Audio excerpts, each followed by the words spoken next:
back to the Lincoln Project.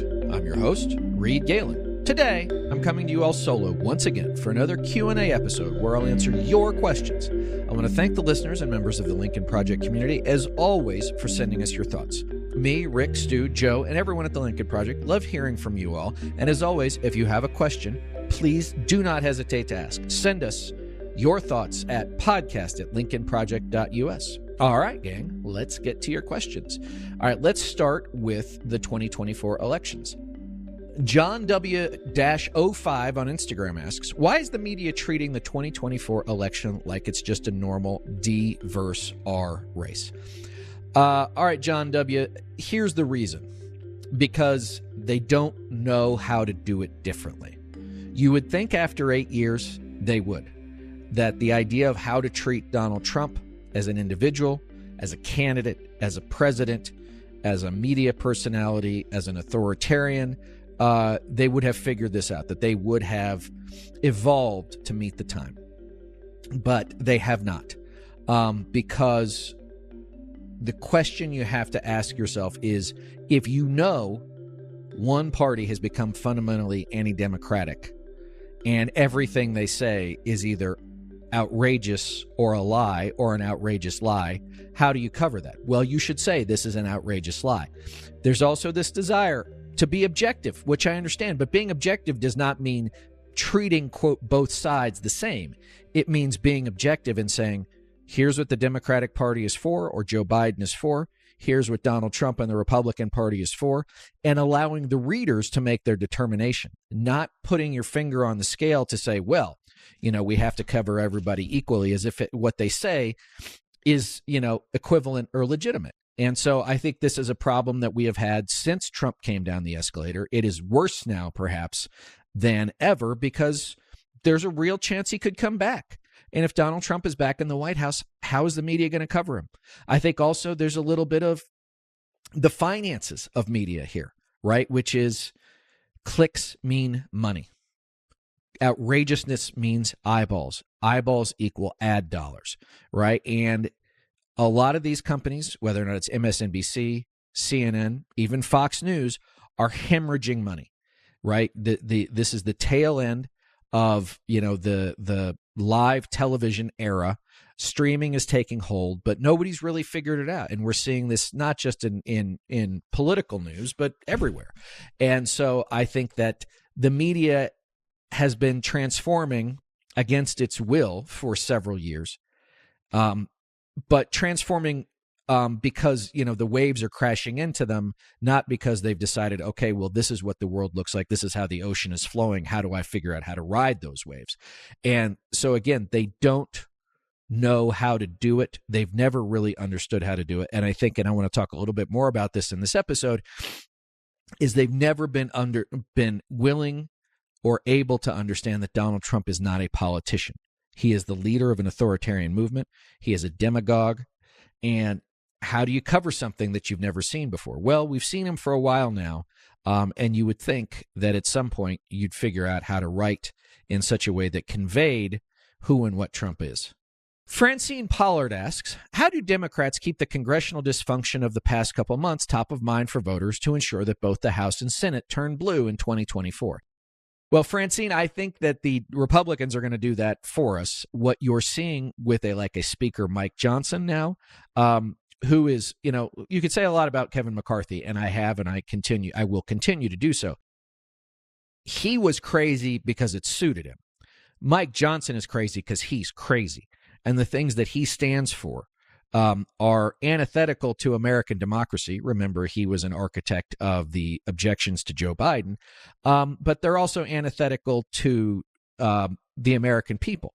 They're antithetical to what I would have considered conservatism. This is a guy who once on camera said that I do believe that government should be in people's bedrooms. That is not something Democrats believe in. That's not something independents believe in. And it's certainly something that Republicans of another time would not have wanted, right? It was government should be small and only necessary in, you know, certain situations, not peeking in your bedroom window. And so what I would say is this, is that you are likely to see that Republicans do a lot of the work for it, for Democrats. But I would also say that at least in the House, Democrats need to be competent and confident. Here are the things we have done when we are in the majority that benefit you. Here are the things that have happened since these idiots took over.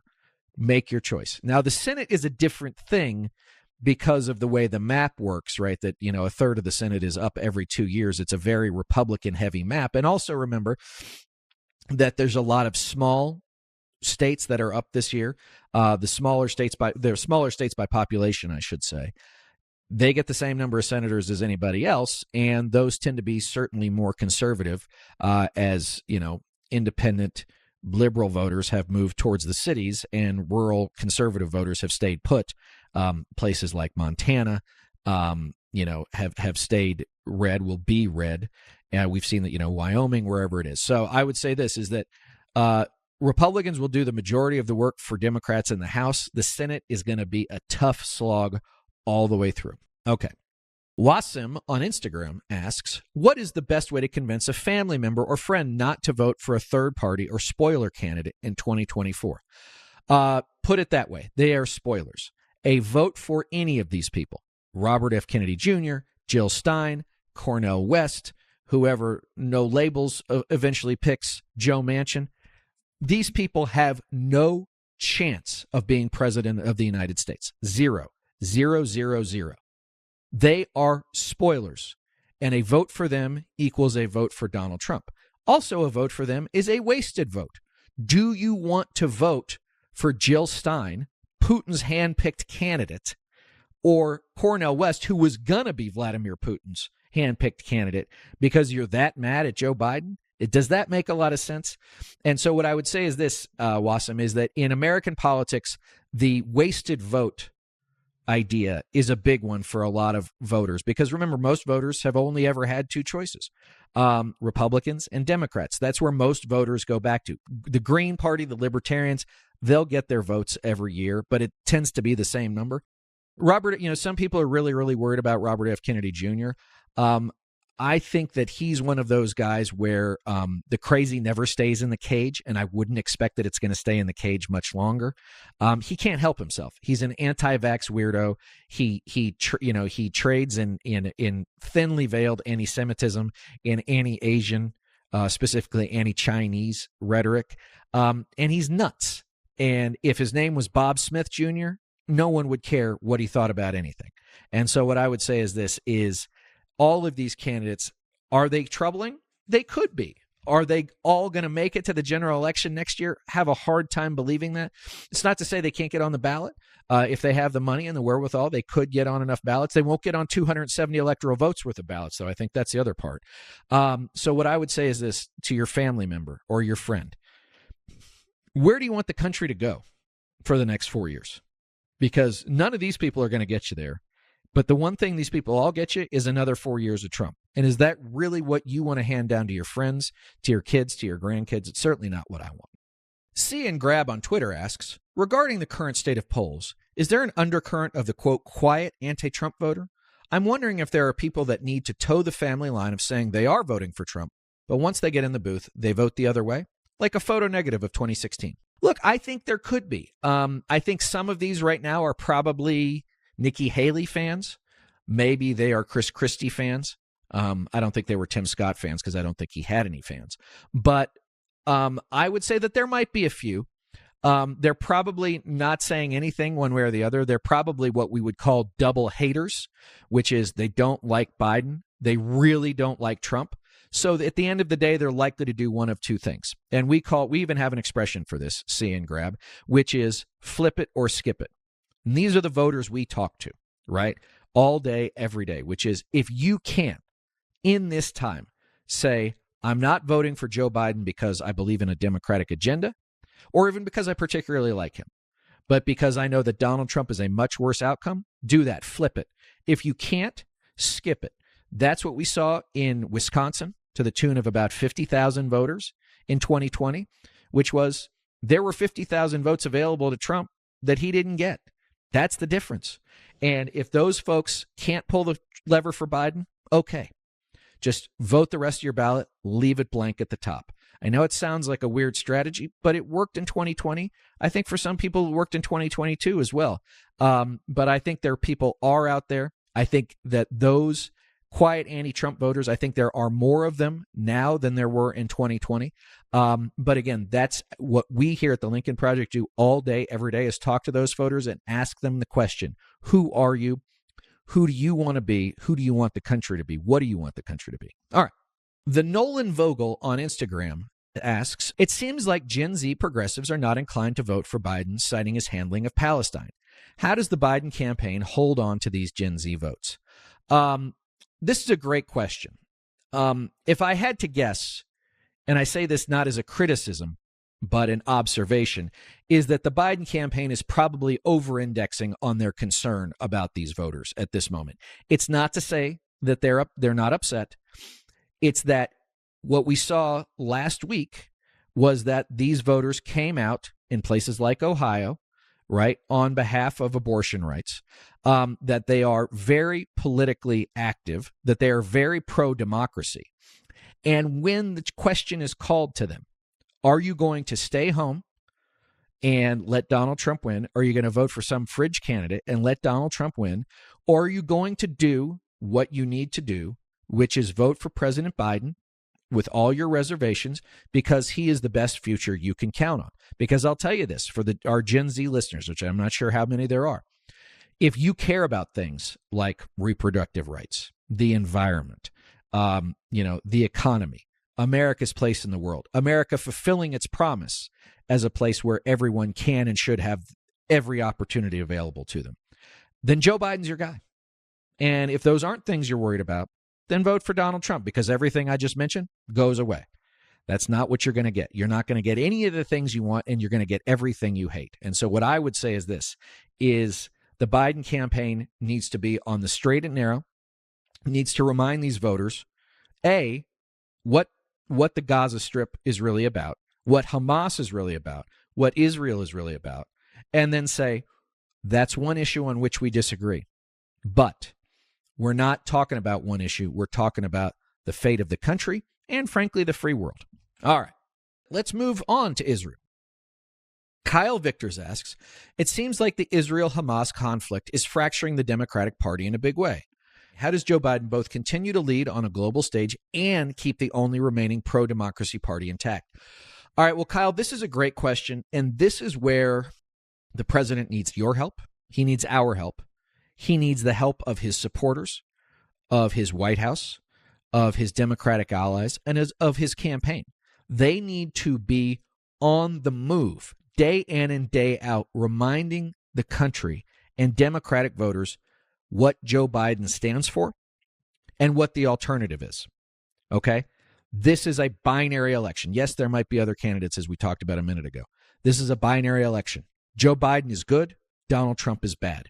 Joe Biden leads us to a new era of American democracy. Donald Trump ends it. Okay? Israel and Hamas matters. It matters to millions of Americans, whether or not you are Jewish, Israeli, whether or not you believe that Palestine has legitimate grievances. I don't believe there's any legitimate grievance that allows for terrorism and butchery like we've seen from Hamas. Let me be very clear about that. And hostage taking and those sorts of things, and placing your command and control facilities underneath a hospital, right? Like, those are not the things that pro-democracy organizations do. That's what terrorist organizations do. We need to remind the United States what's at stake, here and abroad, in Ukraine, in Israel.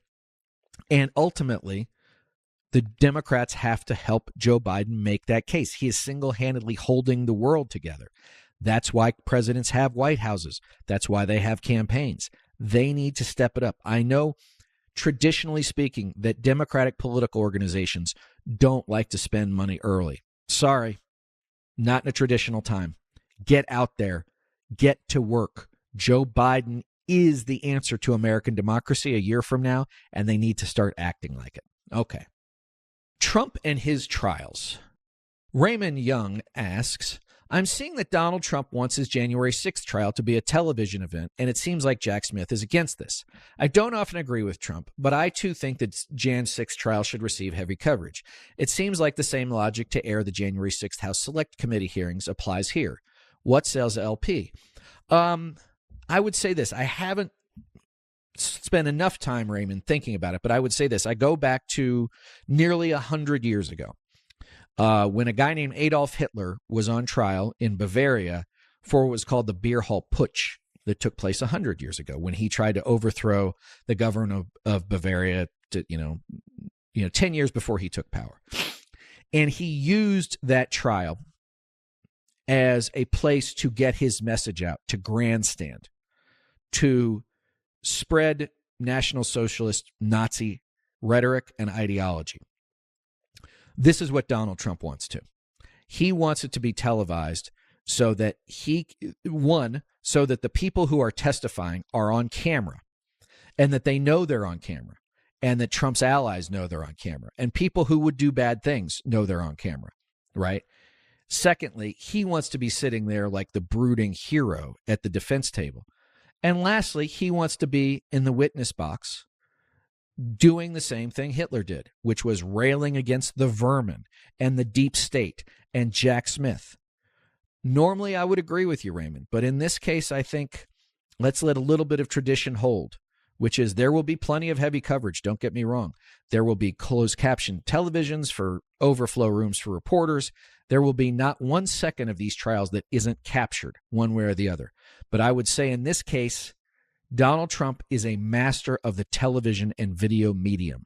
Do not give him another opportunity to use it to his advantage. Okay, let's end here with an interesting one that Rob pulled, and we were talking a little bit about before we started recording. Carol Duffin asks, in the lead up to another contentious vote about whether or not the government will shut down again, I got to thinking, if there is so much political polarity around something as simple as whether or not the government should stay open, is the answer to our country's hyperpolarity a non-political solution rather than a political one? For example, could it be something as simple as redefining literacy as a top national priority? Well, Carol, it's interesting. Literacy should always be at the top as national priorities. If you can't read, it makes it very, very difficult to do anything else. But I think your broader point is a good one, which is politics is downstream from culture. And our culture right now is very fractured. It is as fractured as our politics is.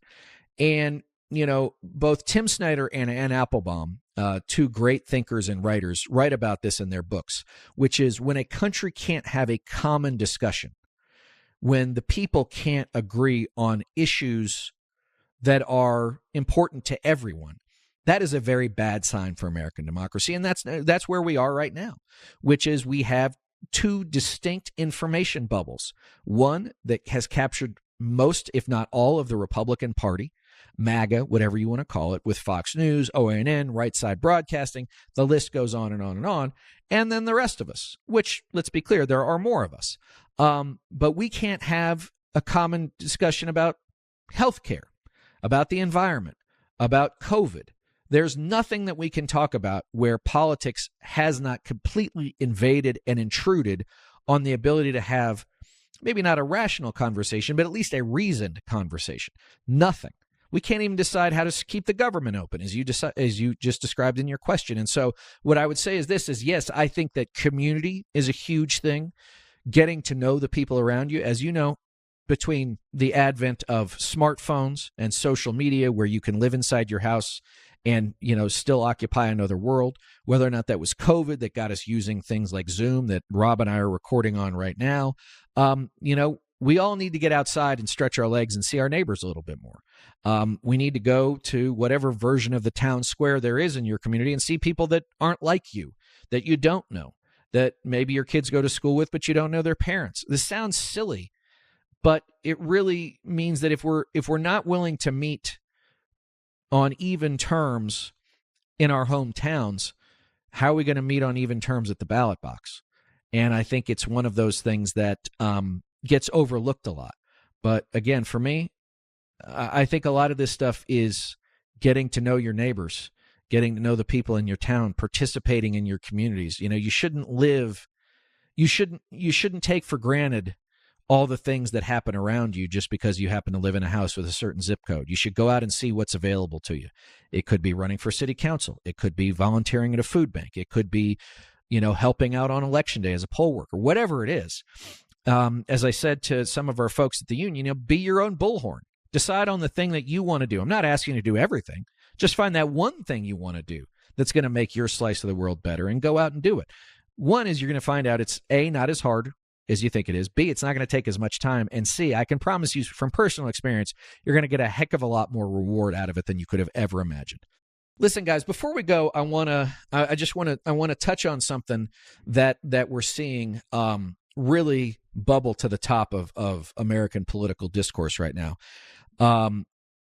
Over the weekend, this past weekend, at a rally in New Hampshire on Veterans Day, and in a statement, Donald Trump referred to his opponents, among other things, as vermin. There was a lot of fascist, Nazi-esque, Mussolini-esque language and rhetoric that he started to employ. This is not an accident. Also, in the New York Times, there was a story about Trump's plans for immigration in a second term. Let's be very clear about this. It's an expansive article. We'll put it in the show notes. This was Donald Trump and his goons pitching what they want the world to look like and what they will do. And it was picked up and written extensively about in the paper of record, the New York Times, right? And you should read it. And anytime you see something like court case, court ruling, Supreme Court, federal court, whatever it is, just assume that Stephen Miller and all these people who want to do these things, like they don't care about courts, right? And this goes to my larger point. We have to put the fight ahead of us in the frame in which it belongs. As the first question asked about Republicans versus Democrats, that's what it might look like on a ballot, but that's not what the fight is about. That's not what the fight is about. This is about playing the game we're in. Donald Trump is not a politician. He doesn't act like a politician. He is happy to be on trial, not because he's not afraid of getting convicted, which I think he is, but because it allows him to rally his base. The things that he will say and do to ramp up people who are willing to do violence on his behalf will be, at this moment in time, unimaginable. And when they happen, we'll say, how could we not see this coming? See it coming. The next part is when they tell us things, and I know you've probably heard this before, but I'm asking you to listen and take appropriate action. When authoritarians say the things they want to say about immigration, about, turning the FBI and the Justice Department on their political opponents, about weaponizing, the National Guard on day one against protesters that will almost assuredly be on the streets if Donald Trump wins a second term, believe them. Absolutely believe them. They will do these things. And there will be very little that anybody can do to stop them, right? Also, these guys, when they get into power, they move fast. They move really fast. They do not allow any daylight between the moment they take power and the moment they start exerting it. They leave no vacuum for anybody else to occupy. And so we see a little bit of this already. A very conservative Supreme Court overturns Roe v. Wade, the Dobbs decision. We have seen now women's reproductive rights taken away after 50 years. What starts with Dobbs will end with individual average Americans finding things taken away from them, okay? Whether or not it's mass deportation, as is listed in this New York Times article, whether or not it's segregated schools, whether or not it's, the idea that, whatever happens in the White House now determines what happens in everybody's house. You're a small business owner who said the wrong thing to the wrong person at the dinner party, and the next thing you know, guys in black gear show up and say you're being arrested for tax evasion. Like, these are the things that happen. And it won't just happen to the likes of people here at the Lincoln Project, although we've been threatened our fair share, all the way up to Mark Meadows and Bill Barr. It will happen to regular Americans. There's an expression, I don't know who said it, people want politics to leave them alone. It never does. And so I say these things, one, as a reminder that alarm bells should be ringing all over small d Democratic circles in this country. They should be ringing in big D Democratic circles all over this country. The time for saying Joe Biden is too old, I'm not happy with my choices, I wish somebody else would run, it's over. Get over it. The fight is bigger than this now. If you're going to sit home, if you're going to sit on your pocketbook, if you're not going to volunteer, if you're not going to participate because Joe Biden is 80 years old, then congratulations. You've consigned America to the dustbin of history. That will be your legacy. That will be the thing when you wake up on January 21st, 2025, and see federal troops cracking down on protesters, probably peaceful protesters. You'll be able to say, hey, congratulations, I did that. Is that what you want your legacy to be? Because it's sure as hell not what I want my legacy to be, or anybody here at the Lincoln Project. And so what I would say is this: read these stories. Be scared by these stories. They are scary. And then take appropriate action. Get involved. I'm telling you, this is not the time to quibble about policy issues. It is not the time to lean back on old scars, on old fights, on long-standing rivalries. Now is the time for everybody in the pro-democracy movement, left, right, center, black, white, Latino, Asian, South Asian, Catholic, Jewish, Muslim, Protestant, whatever it is, Northern, Southern, Eastern, Western. Get it together, gang. This is it. We got 11 and a half months. The bad guys know what they want to do. They're telling us. They're telling us what they're going to do. Are we going to let it happen? Democracies don't just end. They end because the people who could choose to make sure they survived don't. We're better than that, and we damn well better act accordingly. Thanks again, everybody, for listening. As always, you can follow me on Twitter at Reed Galen, on Threads and Instagram at Reed_Galen_LP, and on Substack at the Homefront. I hope you'll follow along, read, sign up to receive it. As always, everybody, you do amazing work on our behalf, on your community's behalf, and soon on your country's behalf. Until next time, thanks so much.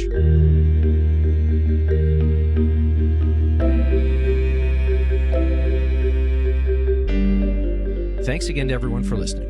Be sure to follow and subscribe to The Lincoln Project on Apple Podcasts, Spotify, Google, or however you listen. Don't forget to leave a 5-star review. To connect with us, follow us on Twitter at Project Lincoln, and for more information on our movement, to join our mailing list, subscribe to our newsletter, or make a contribution to our efforts, visit lincolnproject.us.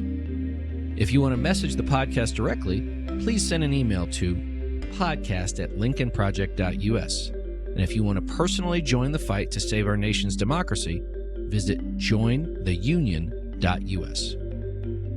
For the Lincoln Project, I'm Reed Galen. I'll see you on the next episode.